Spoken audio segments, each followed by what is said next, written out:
1er octobre. La première loi de la nature humaine. Commençons par la première loi qui régit notre comportement humain. Si je devais la résumer simplement, je dirais ceci. La première chose que nous faisons, c'est de refuser de la voir. Nous refusons de croire que nous sommes influencés par certaines forces. Nous refusons d'admettre que nous pouvons être illogiques, agressifs, envieux ou égocentriques. Pour nous, ce sont les autres qui sont comme ça.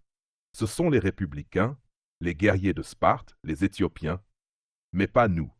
Nous, on se croit au-dessus de ça. La vérité, c'est que nous venons tous du même petit groupe d'êtres humains. Nous avons le même cerveau qui fonctionne de la même manière.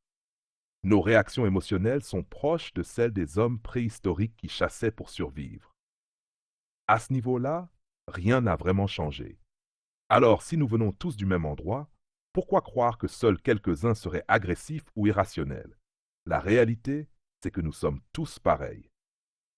Loi du jour, accepte que tu n'es pas différent des autres. Ne te mets pas à part.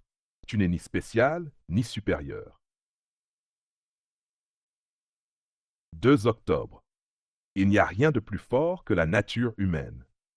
L'homme ne deviendra meilleur que lorsque vous lui montrerez ce qu'il est. Anton Tchekhov. Vous pensez peut-être que tout ce que vous lisez ici est un peu vieux, dépassé. Vous vous dites que de nos jours, nous sommes des êtres modernes, très avancés, avec beaucoup d'idées nouvelles et intelligentes, que nous avons laissé derrière nous notre côté primitif et que nous sommes en train de devenir meilleurs. Mais en réalité, c'est tout l'inverse. Aujourd'hui, la nature humaine a encore plus de pouvoir sur nous. Elle peut même être plus dangereuse qu'avant. Et si on ne veut pas le voir, on prend des risques. Regardez autour de vous. Sur les réseaux sociaux, nos émotions sont de plus en plus faciles à manipuler. Tout devient viral très vite, comme une contagion. Et certains savent très bien s'en servir pour nous influencer et nous contrôler. L'agressivité est partout, surtout en ligne, car sur Internet, on peut laisser sortir notre côté sombre sans avoir de vraies conséquences. On passe notre temps à se comparer aux autres, à ressentir de la jalousie, à vouloir attirer l'attention pour qu'on nous remarque et qu'on nous admire. Et avec Internet, ça ne s'arrête jamais. Notre besoin d'appartenir à un groupe est plus fort que jamais. Il est facile de trouver des gens qui pensent comme nous, de se sentir soutenus, mais aussi de rejeter ou attaquer ceux qui ne sont pas comme nous. Cela peut aller jusqu'à la violence collective. Tout cela montre que notre côté primitif, celui qu'on croyait avoir dépassé, est toujours là, encore plus présent qu'avant. En fait, la nature humaine est plus puissante que n'importe quelle personne, que n'importe quelle organisation, que n'importe quelle invention. Même ce que nous créons finit par refléter qui nous sommes au fond. Et au fond, nous sommes toujours guidés par nos instincts. La nature humaine nous manipule comme des pions sur un échiquier. Loi du jour. Refuser de voir la nature humaine telle qu'elle est, c'est se condamner à répéter les mêmes erreurs et à ressentir de la confusion, de la peur et un sentiment d'impuissance. 3 octobre. Votre Athéna intérieure. Je redoute moins la stratégie de l'ennemi que nos propres erreurs. Périclès. Selon Périclès, l'être humain a besoin de croire en quelque chose de plus grand que lui, quelque chose qu'il considère comme très précieux. Pour beaucoup, c'est leur propre ego. Pour d'autres, c'est leur famille, leur groupe, leur religion ou leur pays. Pour Périclès, cette chose précieuse, c'était le nous, un mot grec ancien qui veut dire esprit ou intelligence. Le nous est une force qui traverse tout l'univers. Elle donne du sens et de l'ordre au monde. L'esprit humain est naturellement attiré par cet ordre, qui est à la base de notre intelligence. Pour Périclès, ce nous prenait la forme de la déesse Athéna. Athéna est née de la tête de Zeus. Son nom vient de 2 mots, Dieu, Théos et esprit, ce qui signifie l'esprit du Dieu. Mais Athéna représente une intelligence bien particulière, pratique, féminine, liée à la réalité. C'est la voix qui apparaît dans les moments difficiles, qui calme l'esprit, qui nous aide à trouver l'idée juste, celle qui mène au succès. Elle donne aussi l'énergie pour aller jusqu'au bout. Athéna représente donc la capacité à réfléchir avec sagesse, à garder son calme, à choisir ce qui est bon. Pour les anciens, c'était le plus beau cadeau que les dieux pouvaient faire aux humains. Et cette voix d'Athéna, vous l'avez en vous. Vous l'avez peut-être déjà entendue dans un moment de calme, quand une idée claire vous est venue après un long moment de réflexion. Mais cette voix ne peut pas parler quand votre esprit est rempli d'émotions fortes et confuses. Loi du jour. Faites grandir votre Athéna intérieur. Laissez la réflexion et la clarté devenir votre guide le plus précieux. 4 octobre. Analyser, examiner, questionner. Pour développer sa sagesse intérieure, ce que Périclès appelait sa voix d'Athéna, il devait d'abord apprendre à maîtriser ses émotions. Car les émotions nous enferment. Elles nous font regarder uniquement à l'intérieur de nous-mêmes et non vers la réalité. On ressasse notre colère, nos peurs ou nos doutes, et quand on essaie de comprendre ce qui se passe autour de nous, on ne voit plus les choses clairement, parce que nos émotions faussent notre regard. Périclès avait une règle: ne jamais réagir tout de suite, surtout quand il ressentait quelque chose de fort. Il prenait le temps d'observer ce qu'il ressentait. En général, il se rendait compte que sa colère ou ses inquiétudes n'étaient pas si fondées, et quand il les examinait vraiment, elles perdaient de leur force. Il lui arrivait même de quitter l'assemblée quand les débats devenaient trop tendus. Il rentrait chez lui, restait seul plusieurs jours, et peu à peu, il retrouvait le calme. Alors, la voix claire d'Athéna revenait. Loi du jour. Faites attention aux émotions qui influencent vos pensées et vos choix. Posez-vous des questions. Pourquoi suis-je en colère? Pourquoi ce besoin constant d'être vu ou reconnu? 5 octobre. Ne laissez pas le succès vous enivrer. En chacun de nous, il existe une faiblesse cachée qui peut nous entraîner dans une sorte de folie douce sans même qu'on s'en rende compte. Cette faiblesse vient de notre tendance naturelle à surestimer nos capacités. En général, nous avons une image de nous-mêmes un peu plus flatteuse que ce qu'elle est vraiment. Nous avons profondément besoin de nous sentir meilleurs que les autres dans un domaine: l'intelligence, l'apparence, le charisme, la popularité ou la morale. Et parfois, ce n'est pas un mal. Ce sentiment de confiance peut nous pousser à prendre des risques, à sortir de notre zone de confort, à apprendre et à progresser. Mais quand nous connaissons un certain succès, qu'on nous remarque, qu'on obtient une promotion ou qu'un projet est soutenu financièrement, cette confiance peut gonfler trop vite. Peu à peu, l'écart entre l'image qu'on a de soi et la réalité devient de plus en plus grand. Loi du jour. Après une réussite, prenez du recul. Rappelez-vous qu'il y a toujours une part de chance et que d'autres personnes ont aussi contribué à votre succès, comme vos guides, vos proches ou vos soutiens. 6 octobre. Connaissez votre propre nature. Nous sommes des êtres complexes. Souvent, nous ne savons même pas d'où viennent nos idées ou nos émotions. Mais on peut quand même essayer d'y voir plus clair.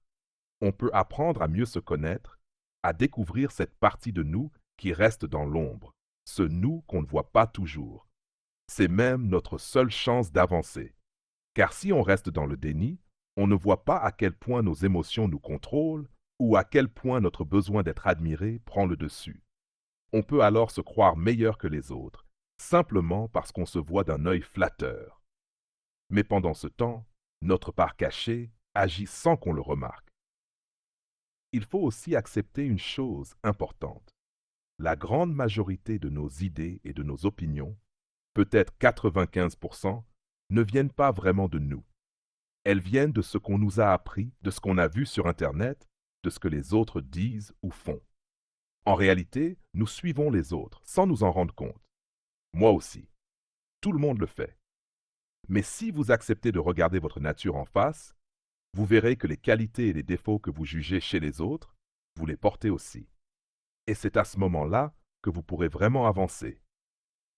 Vous deviendrez plus calme, plus réfléchi, plus ouvert aux autres. Vous jugerez moins vite. Vous saurez mieux à qui vous avez affaire. Le chemin vous paraîtra plus simple. Sans le poids des émotions mal gérées, vous vous sentirez plus apaisé. Mais pour en arriver là, vous devez apprendre à vous observer vous-même. Posez-vous de vraies questions. Ne partez plus du principe que tout ce que vous pensez ou ressentez est forcément juste. Loi du jour. Demandez-vous d'où vient cette idée si elle est fondée et si elle vous correspond encore aujourd'hui. 7 octobre. La puissance tranquille de la rationalité. Ce n'est pas parce qu'une chose nous touche qu'elle est vraie, mais ce n'est pas non plus parce qu'elle nous dérange qu'elle est fausse. Le mot rationnel a souvent mauvaise presse. On l'associe à quelque chose de froid, distant, presque inhumain. Et pourtant, il n'a rien de cela. Être rationnel, ce n'est pas nier ses émotions, c'est les comprendre, sans s'y noyer. Chaque jour, des milliers de pensées nous traversent. Elles naissent de nos désirs, de nos peurs, de notre besoin de reconnaissance. Elles prennent racine dans notre histoire, nos blessures, nos rêves inassouvis. C'est humain, naturel, inévitable. Mais la vraie différence ne se joue pas là. La vraie différence, c'est ce que l'on fait de ces émotions. La personne rationnelle n'est pas parfaite, ni détachée. Elle ressent parfois intensément. Mais elle sait que ses émotions sont des signaux, pas des ordres. Elle appuie sur pause avant de réagir. Elle se questionne. Pourquoi ai-je ressenti cela? Suis-je en train de fuir, de me défendre ou de construire? La personne irrationnelle, elle, se laisse happer. Elle confond émotion et vérité. Elle s'accroche à ses jugements comme à un bouclier. Elle attaque, elle fuit, elle justifie. Mais elle ne s'observe pas. Elle avance les yeux fermés, gouvernée par des vents qu'elle refuse de reconnaître. Loi du jour. La rationalité n'est pas l'absence d'émotions. C'est la lucidité de les accueillir sans se trahir. Posez-vous la question en toute sincérité. Est-ce que je pense ou est-ce que je réagis? Est-ce que je dirige ou est-ce que je subis? Aujourd'hui, choisissez la conscience plutôt que l'impulsion. 8 octobre. Le délire de groupe. La folie est quelque chose de rare chez l'individu. Elle est la règle pour les groupes, les partis, les peuples, les époques. Friedrich Nietzsche. Il peut arriver que vous vous sentiez particulièrement sûr de vous, rempli d'enthousiasme à propos d'une idée ou d'un projet. Dans ces moments-là, prenez un instant pour prendre du recul. Demandez-vous, est-ce que je pense vraiment par moi-même ou est-ce que je suis entraîné par un effet de groupe? Est-ce que cet enthousiasme vient de moi ou est-ce qu'il m'a été transmis par l'énergie collective autour de moi? Si vous arrivez à vous détacher un instant de cette euphorie, vous verrez peut-être comment votre esprit essaye de justifier vos émotions. Vous ne réfléchissez plus de façon neutre. Vous cherchez à confirmer ce que vous avez déjà envie de croire. C'est un piège classique, surtout quand on est porté par une vague collective. Les groupes, par leur énergie et leur force, peuvent entraîner même les esprits les plus rationnels.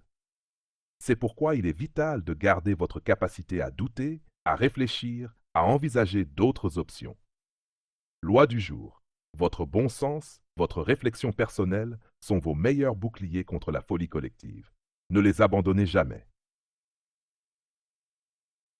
9 octobre. Le pouvoir de ceux avec qui vous vous associez. Les êtres humains sont très sensibles à ce que dégagent les autres. Sans même nous en rendre compte, nous absorbons les émotions, les humeurs et même les façons de penser de ceux que nous fréquentons. Certaines personnes, en particulier celles qui sont toujours tristes, instables ou pleines de conflits, ont un effet très puissant sur nous. Leur personnalité intense agit comme un courant électrique. Souvent, elles se présentent comme des victimes de la vie. Et au début, il est difficile de voir qu'en réalité, elles sont souvent la cause principale de leur propre malheur. Mais une fois que vous comprenez ce qui se passe, il est déjà un peu tard. Vous êtes déjà influencé, pris dans leurs problèmes. Cela peut vous voler votre énergie, votre temps, et même affecter la manière dont les autres vous perçoivent. Il est donc essentiel de faire attention à qui vous entoure. Les gens avec qui vous passez du temps peuvent soit vous élever, soit vous tirer vers le bas. Loi du jour. Observez bien l'influence que les personnes autour de vous ont sur votre humeur, votre énergie et vos pensées. Choisissez vos fréquentations avec soin. 10 octobre. Pensez par vous-même. Nous sommes des créatures habituées à suivre les autres. La plupart de nos idées ne viennent pas vraiment de nous, elles viennent de nos parents, de l'école, de notre entourage. C'est ce qui façonne la manière dont nous voyons le monde. Mais à force, nous ne réfléchissons plus vraiment par nous-mêmes. Et avec les réseaux sociaux, cela devient encore plus difficile. Nous avons peur de penser autrement, peur d'être jugés ou rejetés. Même ceux qu'on appelle intellectuels, souvent vus comme de grands penseurs, ne sont pas toujours si libres qu'ils en ont l'air. Beaucoup répètent ce qu'on leur a enseigné. Ils utilisent les mêmes mots, les mêmes idées, toujours dans le cadre rigide de ce qu'ils ont appris à l'université. Ils restent enfermés dans une toute petite bulle, sans vraiment en sortir. Pour avancer, il faut oser. Il faut oser remettre en question ce qu'on nous a appris, oser abandonner les réflexes qu'on répète sans réfléchir. Il faut avoir le courage de se libérer des idées toutes faites. Loi du jour, ayez le courage de penser par vous-même. Ne laissez pas les autres décider à votre place de ce qui est vrai ou faux. 11 octobre, méfiez-vous de l'ego fragile. Parmi toutes les émotions humaines, l'envie est sans doute la plus sournoise. C'est ce sentiment désagréable que l'on ressent quand on a l'impression que d'autres ont quelque chose qu'on n'a pas. Plus de réussite, plus d'attention, plus de respect. On pense qu'on mérite la même chose, mais on se sent impuissant à l'obtenir. L'envie est difficile à vivre parce qu'elle nous fait nous sentir inférieurs. Et ça, c'est très douloureux. Encore pire, si les autres voient qu'on se sent inférieur, on en souffre encore plus. Alors, au lieu d'admettre cette envie, on la dissimule. On se dit que ce n'est pas de l'envie, mais une injustice. On se convainc que l'autre ne mérite pas ce qu'il a. Et petit à petit, cela se transforme en rancune, voire en colère. Ce genre de frustration peut rester longtemps en nous et nous pousser à avoir des pensées ou des actions négatives. Parfois, blesser celui qu'on envie peut même nous apporter un peu de satisfaction. Mais cette satisfaction est brève et ne dure jamais. Il y aura toujours une autre personne à envier. Loi du jour. L'envie est un poison discret. Ne la laissez pas vous ronger. Bâtissez votre confiance en vous sur ce qui compte vraiment pour vous, pas en vous comparant sans cesse aux autres. 12 octobre. Voyez les choses telles qu'elles sont et non telles que vos émotions vous les font percevoir. Nos émotions sont comme une sorte de brouillard. Elles déforment la réalité. Et si on n'y prend pas garde, elles peuvent nous pousser à mal réagir. Par exemple, la peur vous fera croire que l'ennemi est plus fort qu'il ne l'est vraiment. La colère ou l'impatience vous feront répondre trop vite, sans réfléchir. La confiance excessive, surtout après plusieurs réussites, peut vous faire aller trop vite, trop loin. L'amour peut vous empêcher de voir les vraies intentions de certaines personnes, même proches. Même quand elles sont subtiles, ces émotions influencent notre façon de voir le monde. Il est donc important de reconnaître quand elles apparaissent et de les équilibrer pour éviter qu'elles prennent le dessus. Voici quelques réflexes à adopter. En cas de succès, restez vigilant. En cas de colère, n'agissez pas tout de suite. En cas d'inquiétude, rappelez-vous que vous avez sûrement amplifié la menace. Loi du jour. Plus vous êtes capable de garder la tête froide face à vos émotions, plus vous verrez les choses clairement et prendrez de meilleures décisions. 13 octobre. Changez la situation en changeant votre façon de penser. La plus grande découverte de notre génération a été de s'apercevoir qu'un homme peut changer sa vie en modifiant sa façon de penser. William James. Voici une idée simple mais puissante. Ce n'est pas ce qui vous arrive qui compte, mais la façon dont vous le percevez. Un même événement peut être vécu de manière totalement différente selon notre état d'esprit. Imaginez un jeune homme américain qui part vivre à Paris pendant 1 an pour ses études. Il est réservé, manque de confiance en lui et a tendance à se sentir déprimé. Au début, il est content de cette opportunité, mais très vite, il se sent perdu.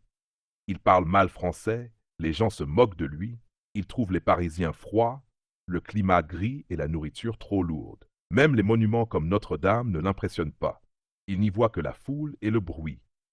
Il finit par croire que Paris est une ville surestimée et pas faite pour lui.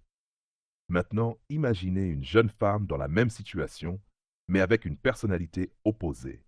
Elle est sociable, curieuse et enthousiaste. Faire des erreurs de français ne la gêne pas. Elle rit des remarques moqueuses et les prend à la légère. Elle trouve des amis, découvre des coins charmants, adore le climat qu'elle trouve romantique. Pour elle, Paris est une aventure pleine de surprises. Les deux vivent dans la même ville, mais ils ne la voient pas du tout de la même manière. Pourquoi? Parce que leur manière de penser transforme leur expérience. Rien n'est fondamentalement bon ou mauvais. C'est notre regard qui colore ce que nous vivons. Si on est stressé ou fermé, on remarque ce qui va mal. Si on est détendu et curieux, on découvre ce qu'il y a de beau. Loi du jour, votre façon de voir les choses influence votre réalité. En changeant votre regard, vous changez ce que vous vivez. 14 octobre. Affrontez votre côté obscur. Notre être tout entier n'est qu'une lutte contre les forces obscures qui sont en nous. Vivre, c'est faire la guerre aux trolls dans notre cœur et notre âme. Écrire, c'est se juger soi-même. Henrik Ibsen. Tout au long de votre vie, vous avez construit une image de vous-même que vous montrez aux autres. Cette image met en valeur vos qualités, vos réussites et cache tout ce qui pourrait paraître mal vu. En grandissant, vous avez appris à cacher les parties de vous qui dérangent, votre colère, votre jalousie, votre besoin d'attention, vos peurs profondes. Mais ce côté caché, ce côté sombre, existe toujours. Il s'exprime dans vos pensées secrètes, dans vos rêves, dans vos réactions que vous ne comprenez pas. Il revient dans vos périodes de tristesse, d'angoisse, ou quand vous vous sentez vide sans raison apparente. Il ressort parfois sous forme de mots blessants, d'actes que vous regrettez. Et il vous épuise. Ce côté de vous n'est pas forcément mauvais. Il devient destructeur seulement quand vous refusez de le voir. Tant que vous faites semblant qu'il n'existe pas, il agit en cachette. Vous le projetez sur les autres. Vous cherchez des coupables à l'extérieur alors que la vraie bataille est en vous. La souffrance vient souvent du fait que vous jouez un rôle qui n'est pas en accord avec ce que vous êtes vraiment. Ce décalage crée du mal-être. Reconnaître ce que vous cachez en vous, c'est faire la paix avec vous-même. Cela ne veut pas dire agir selon vos pulsions les plus sombres, mais apprendre à les comprendre pour mieux les canaliser. Loi du jour. Faites face à votre part d'ombre au lieu de la fuir. Quand vous l'examinez avec honnêteté, elle perd sa force destructrice. 15 octobre. Créez-vous un espace mental en dehors du groupe. Quand vous êtes avec d'autres personnes, vous vous demandez souvent, sans même y penser, que pense-t-il de moi? Vous ressentez une pression pour être accepté, pour faire partie du groupe. Alors, petit à petit, vous commencez à penser et à agir comme eux. Vous imitez leur manière de parler, leur façon de s'habiller, leurs idées. Vous vous souciez de votre place dans le groupe. Est-ce qu'on me respecte autant que les autres? Ce comportement vient de loin. Il est inscrit dans notre nature animale. Nos ancêtres primates faisaient pareil. Cette envie de se comparer, de faire partie d'un groupe et d'y grimper les échelons est instinctive. Mais ce besoin d'appartenance peut devenir un piège. Il vous pousse à taire certaines idées, à vous conformer, à cacher qui vous êtes vraiment. Vous devenez parfois plus agressif ou plus effacé, simplement pour vous adapter au groupe. Pour éviter cela, il faut créer un espace à l'intérieur de vous, un endroit mental où vous pouvez réfléchir librement sans être influencé par la pression sociale. Cela commence par un geste simple mais difficile. Reconnaître que les autres ont une grande influence sur vous. Acceptez ce fait sans honte, mais ne vous y abandonnez pas. Posez-vous cette question quand vous ressentez une forte émotion. Est-ce vraiment moi qui ressens cela? Ou est-ce que je reproduis ce que le groupe pense? Cette honnêteté envers vous-même est la première étape vers une pensée plus libre et plus profonde. Loi du jour. Soyez honnête avec vous-même. Demandez-vous si vos pensées viennent de vous ou si elles ont été créées par le regard et l'opinion des autres. 16 octobre. Vérifiez si quelqu'un vous envie. Le mot envie vient du latin invidia, qui signifie regarder à travers, comme si le regard perçait, blessait, sondait. C'est de là qu'est née l'expression du mauvais œil, cette croyance qu'un simple regard peut porter malheur. Aujourd'hui encore, on sent ce pouvoir dans les yeux de certains, une tension, une pique, un éclat de ressentiment. Mais ce regard ne vient pas seul. L'envie laisse souvent de minuscules traces sur tout le visage. Un philosophe allemand, Arthur Schopenhauer, avait mis au point une manière simple de détecter cette émotion cachée. Il conseillait de partager une bonne nouvelle avec une personne en qui vous avez des doutes, une réussite, un nouvel amour, un projet accompli. Si cette personne vous envie, vous verrez alors passer, l'espace d'un instant, une ombre de contrariété. Elle vous félicitera, bien sûr, mais son sourire sera un peu figé, sa voix légèrement tendue. Son corps parlera à sa place. Essayez aussi l'inverse. Racontez-lui un échec, une mauvaise passe.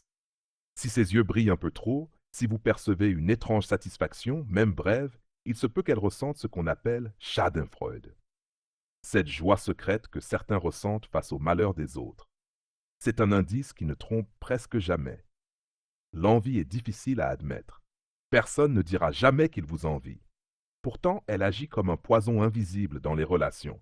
Elle peut devenir un moteur de sabotage discret, de médisance, voire de vengeance. Loi du jour. Si une personne semble contrariée par vos succès et légèrement ravie par vos échecs, méfiez-vous. L'envie peut être invisible, mais ses signes ne mentent jamais. 17 octobre. Lisez dans l'air du temps. Les défauts d'un homme sont dus à son époque. Ses vertus et sa grandeur lui appartiennent. Johann Wolfgang von Goethe. Il est temps de changer de perspective sur votre génération. Nous aimons croire que nos idées, nos valeurs, nos préférences viennent de nous-mêmes, de notre réflexion personnelle, de notre nature profonde. Mais c'est rarement le cas. Ce que vous pensez, la manière dont vous jugez les choses, votre vision du monde sont imprégnées, parfois jusqu'au plus intime, de l'époque dans laquelle vous vivez. Votre tâche consiste à en prendre conscience.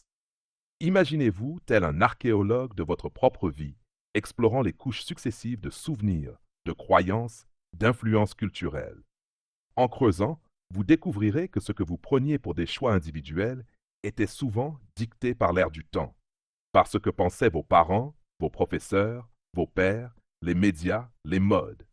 Lorsque vous regardez en arrière, sur votre enfance, votre adolescence, vos premières prises de position, essayez de suspendre le jugement.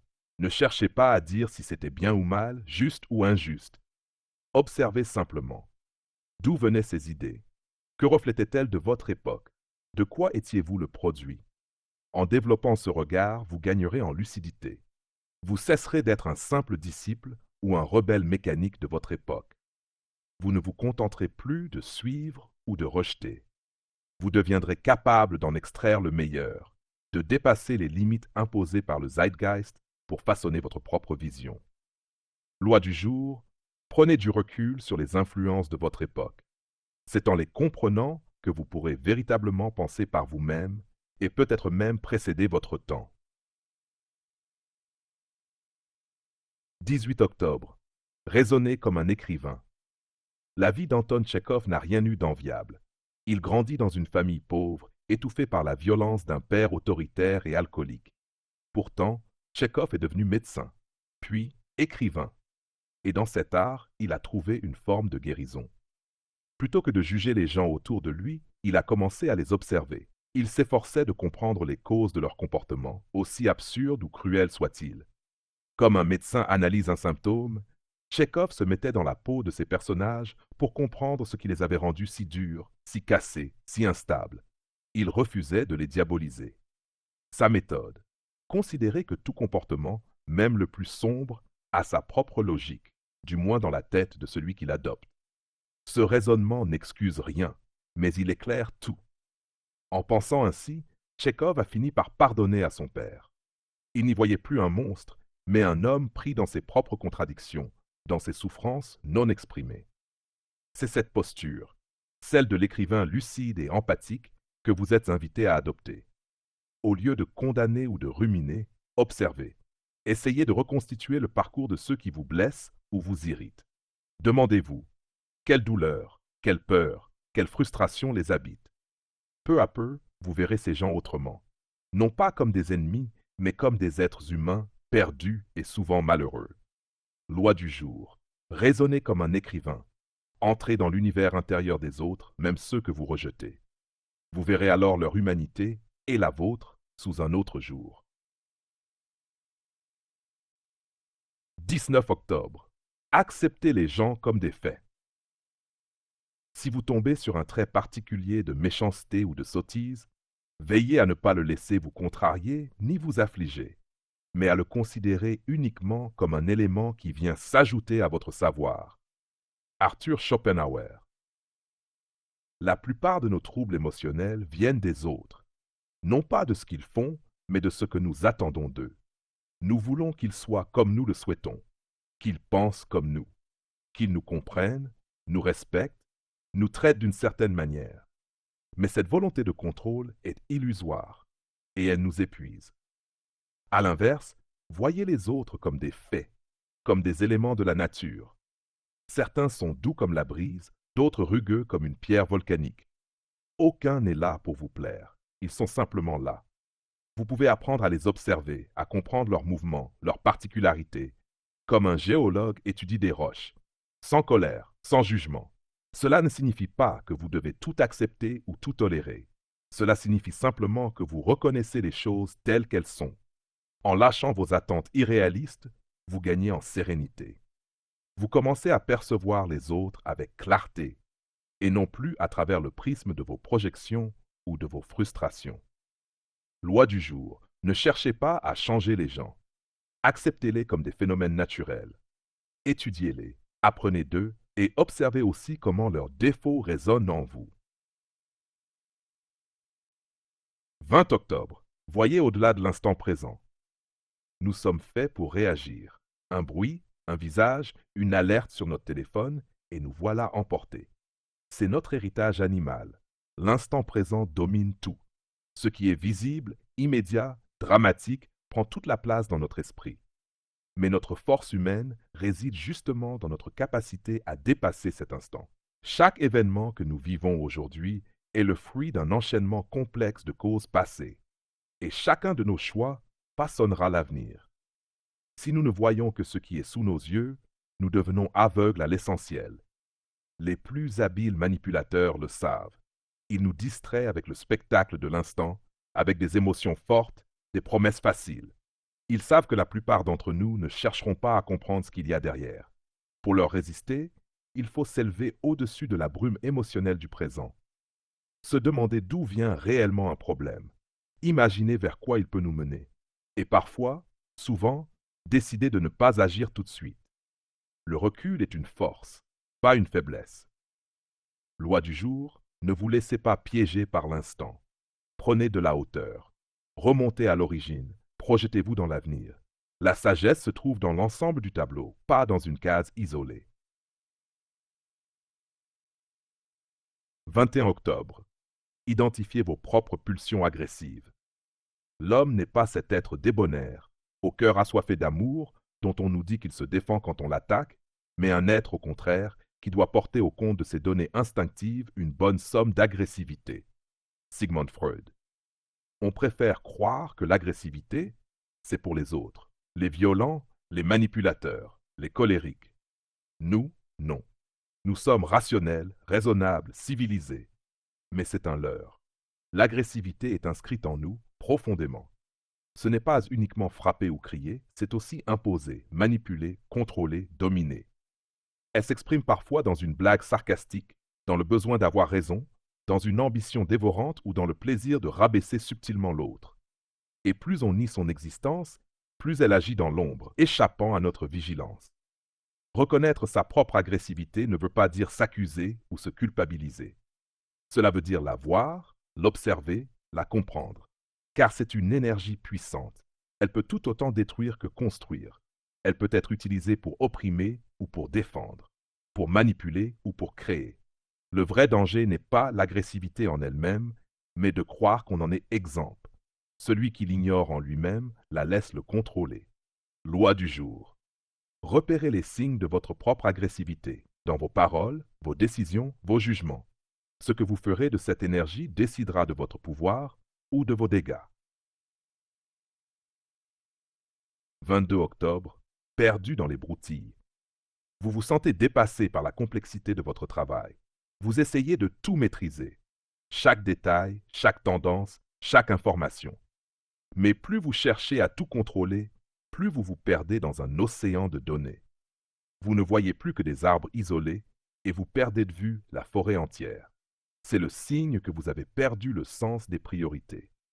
vous ne distinguez plus ce qui mérite vraiment votre attention. Pourtant, tout ne se vaut pas. Il faut trier, filtrer, hiérarchiser. Pour cela, vous avez besoin d'un système mental clair, basé sur vos objectifs à long terme. Que voulez-vous vraiment accomplir? C'est la seule question qui vous aidera à distinguer l'essentiel de l'accessoire. Vous n'avez pas besoin de tout connaître. Vous devez apprendre à déléguer, à faire confiance, à ne pas vous épuiser sur des détails que d'autres peuvent gérer à votre place.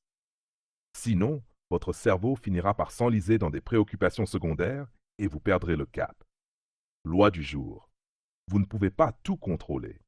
Mais en adoptant une vision plus large et plus réaliste, vous gagnerez en clarté, en efficacité et en puissance. 23 octobre, la personnalité perdue. Avec le temps, à force de jouer un rôle qu'on attendait de vous, selon votre genre, votre éducation ou votre entourage, vous avez peut-être laissé des fragments de vous-même derrière. Des parts de votre personnalité ont été mises de côté. Trop sensible, trop ambitieux, trop doux, trop dur. Peu à peu, vous avez construit une image pour vous adapter, mais vous y avez perdu en richesse intérieure. Il est temps de retrouver ces facettes enfouies. Explorez les zones de vous-même que vous avez délaissées. Soyez plus souple dans vos réactions, plus nuancé dans vos rapports aux autres. Apprenez à varier votre façon d'être. Affirmez-vous là où vous auriez tendance à vous effacer. Écoutez là où vous auriez tendance à imposer. Faites dialoguer en vous la logique et l'intuition, le masculin et le féminin, la force et la tendresse. Dans votre quotidien, élargissez votre palette de comportements. Osez sortir du cadre. Vous verrez que ceux qui vous entourent ne sauront plus vraiment où vous classer, et c'est tant mieux. Cela devient une force. Vous gagnez en liberté, en mystère, en profondeur. Et surtout, vous vous rapprochez de qui vous êtes réellement. Loi du jour. Récupérez les parties oubliées de vous-même. Elles sont la clé d'une personnalité plus complète, plus authentique et infiniment plus puissante. 24 octobre. Vous en savez peu, sachez-le. Quand je l'eus quitté, je raisonnais ainsi en moi-même. Je suis plus sage que cet homme. Il peut bien se faire que ni lui ni moi ne sachions rien de fort merveilleux. Mais il y a cette différence que lui, il croit savoir, quoiqu'il ne sache rien, et que moi, si je ne sais rien, je ne crois pas non plus savoir. Il me semble donc qu'en cela, du moins, je suis un peu plus sage, que je ne crois pas savoir ce que je ne sais point. Socrate. Nous aimons penser que nous savons. Cela nous rassure. Cela nous donne un sentiment de contrôle. Mais la vérité, c'est que notre savoir est limité par notre époque, notre culture, notre éducation, nos biais. Ce que nous croyons aujourd'hui évident semblera peut-être risible dans quelques siècles. Et pourtant, nous tenons à nos certitudes comme à des vérités éternelles. Cette illusion du savoir est un piège. Elle nous ferme aux idées nouvelles, nous rend rigides, voire arrogants. À l'inverse, reconnaître humblement ce que nous ignorons ouvre la porte à la curiosité. Cela rend l'esprit plus souple, plus vivant. Il ne s'agit pas de tout remettre en question sans discernement, mais d'aborder chaque idée avec une forme de jeu intérieur, comme un enfant qui assemble et démonte des briques sans jamais croire que la construction est terminée. Soyez joueur avec vos opinions, expérimentez-les, laissez-les évoluer. Vous verrez que cette légèreté d'esprit vous amène paradoxalement à une compréhension plus profonde des choses et du monde. Loi du jour. Considérez vos idées comme provisoires. Gardez un esprit curieux, souple et vivant, capable d'accueillir l'inconnu sans en avoir peur. 25 octobre. Examinez vos émotions à la racine. Vous êtes en colère. Très bien. Mais au lieu de réagir, attendez. Laissez cette sensation s'installer un instant, puis regardez-la, à froid. Est-elle vraiment proportionnée à ce qui vient de se passer? Ou bien est-elle née d'un détail anodin, d'un mot mal placé, d'un simple geste? Si c'est le cas, cherchez plus loin. Derrière cette colère se cache souvent quelque chose de plus profond et plus gênant à admettre. Une blessure d'ego, un sentiment d'injustice, une peur, une envie, une insécurité. C'est là qu'il faut oser aller voir. Notez ce que vous ressentez, sans filtre, dans un carnet ou un journal. L'exercice est simple, mais il exige une sincérité brute, une volonté de disséquer vos propres mécanismes.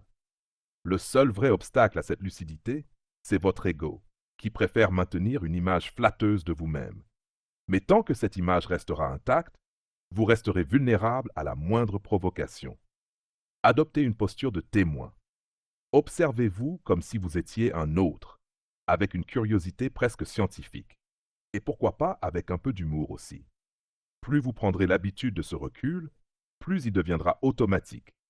Vous finirez par reconnaître l'émotion avant qu'elle ne prenne le contrôle. Et là, vous redeviendrez maître de vous-même. Loi du jour.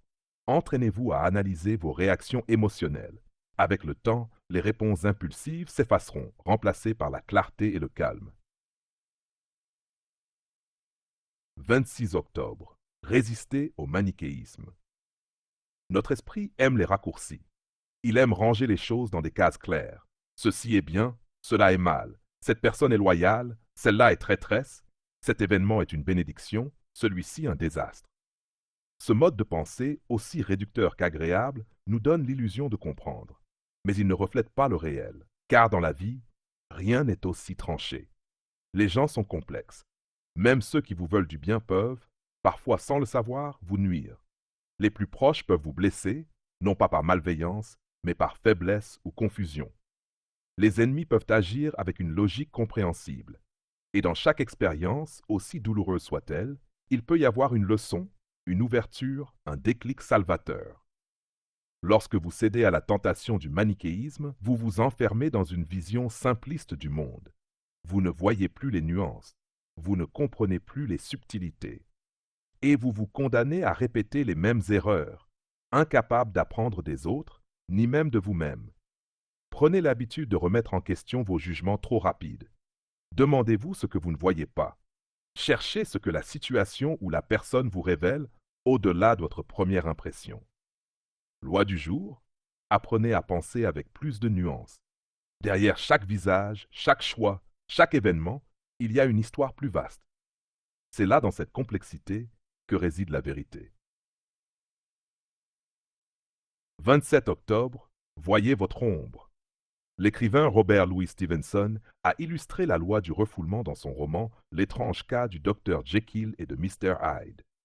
Le personnage principal est un médecin scientifique respecté et aisé aux bonnes manières, comme le veulent les critères actuels de notre société.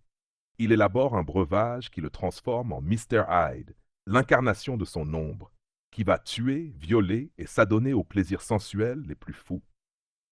D'après Stevenson, plus nous sommes civilisés et de bonne moralité en apparence, plus notre ombre est potentiellement dangereuse, ce que nous nions avec véhémence. La solution n'est pas davantage de répression et de correction. On ne peut pas changer la nature humaine par de la gentillesse forcée. La menace des coups de fourche ne fonctionne pas. La solution n'est pas non plus de chercher la libération de notre ombre au sein d'un groupe violent et dangereux. La réponse est de voir notre ombre en action et d'en prendre davantage conscience. Il est difficile de projeter sur les autres nos propres pulsions secrètes et de trop idéaliser une cause une fois qu'on a conscience du mécanisme qui opère en nous. Loi du jour. En nous connaissant nous-mêmes, nous pouvons trouver un moyen d'intégrer notre part sombre dans notre conscient de façon productive et créatrice. Ainsi, nous devenons plus authentiques, plus complets, en exploitant au maximum les énergies que nous possédons tous naturellement. 28 octobre. Rapprochez-vous de l'objet de votre envie. Très peu d'hommes arrivent à ne pas être jaloux d'un ami heureux. La jalousie agit comme un poison dans le cœur. Elle double la souffrance. On souffre déjà de ses propres problèmes et on souffre encore plus en voyant le bonheur des autres. Esquille. Les gens cachent souvent leurs problèmes et montrent seulement le meilleur de leur vie. On entend surtout parler de leur réussite, de leurs nouvelles relations, de leurs idées brillantes qui vont soi-disant leur rapporter beaucoup d'argent. Mais si on se rapprochait, si on voyait les disputes derrière les portes fermées ou le patron désagréable dans leur nouveau travail, on aurait moins de raisons d'être jaloux.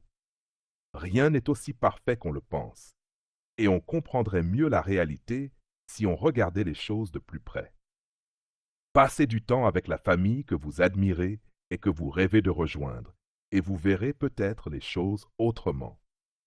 Si vous êtes jaloux de personnes connues ou populaires, rappelez-vous qu'elles reçoivent aussi beaucoup de critiques et sont constamment jugées, ce qui n'est pas facile à vivre.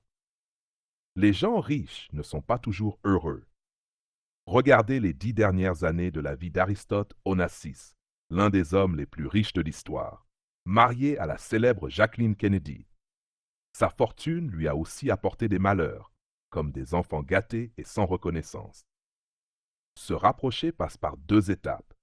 Essayez de voir ce qui se cache derrière les belles apparences et imaginez les problèmes qui vont forcément avec leur situation. Loi du jour. Rappelez-vous que peu de gens sont aussi heureux qu'ils en ont l'air. Voyez au-delà de la façade qu'ils montrent et vous commencerez à mieux apprécier ce que vous avez.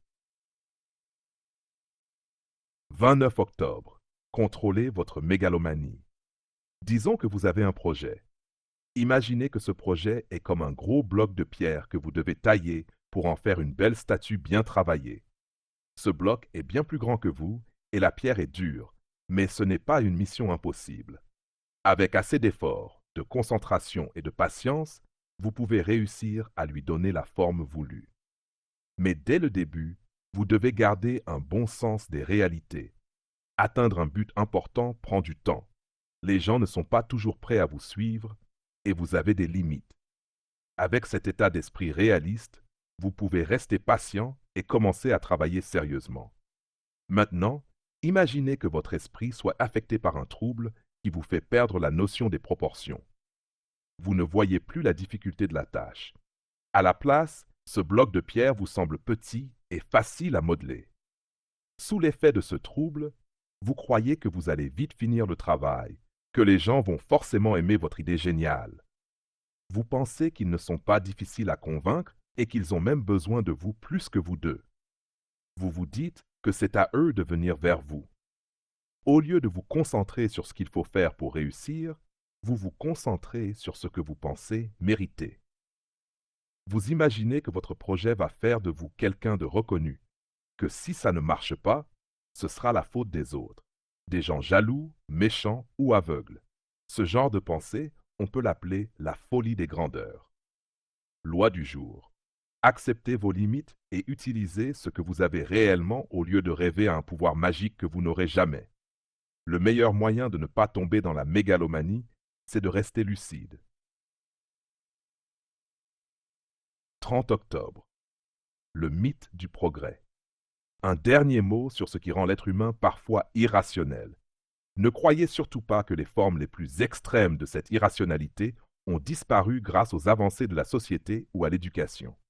Dans toute l'histoire, on voit des périodes où les gens deviennent plus raisonnables, suivies de périodes où ils retombent dans les excès et les croyances absurdes. Par exemple, le siècle de Périclès, marqué par les débuts de la pensée scientifique et des philosophes brillants, a été suivi d'un temps rempli de superstitions, de cultes et d'intolérance.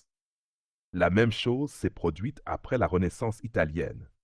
Ce va-et-vient entre la raison et l'irrationnel fait partie de ce que nous sommes. L'irrationalité ne disparaît pas, elle change simplement de forme. Il n'y a plus aujourd'hui de chasse aux sorcières comme avant, mais au XXe siècle, on a vu les faux procès sous Staline, les interrogatoires injustes dirigés par Joseph McCarthy aux États-Unis, ou encore les persécutions massives pendant la révolution culturelle en Chine. Les cultes n'ont pas disparu, ils existent encore sous d'autres formes.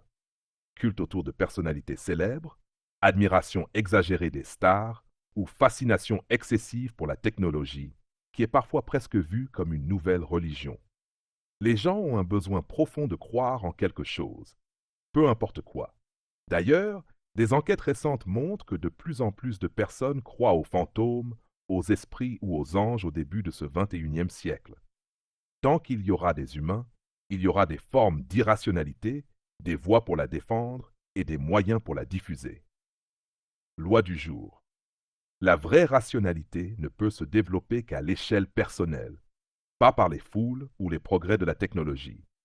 Penser qu'on est au-dessus de tout ça est en soi une preuve d'irrationalité. 31 octobre. L'obstacle, c'est vous. Dans ce monde où les règles sont truquées, il faut un mental solide une carapace résistante aux coups du destin et des armes pour se frayer un chemin face aux autres. La vie est un combat permanent. Voltaire a raison. Si nous réussissons, c'est grâce à notre détermination. Et même au moment de mourir, nous aurons encore l'épée à la main. Arthur Schopenhauer. La vie est une lutte de tous les jours. Vous allez souvent vous retrouver dans des situations difficiles, avec des personnes qui vous tirent vers le bas ou dans des choix risqués. La manière dont vous affrontez ces épreuves influencera votre avenir. Si vous êtes perdu, confus, si vous oubliez votre objectif ou si vous ne savez pas reconnaître qui est avec vous et qui est contre vous, vous ne pourrez vous en prendre qu'à vous-même. Tout dépend de votre état d'esprit et de la façon dont vous regardez les choses. Changer votre manière de penser peut transformer quelqu'un de désorganisé et passif en une personne pleine d'énergie et de créativité. Loi du jour. Comme le disait Xénophon, peu importe les rivières, les montagnes ou les autres, le seul véritable obstacle, c'est vous-même.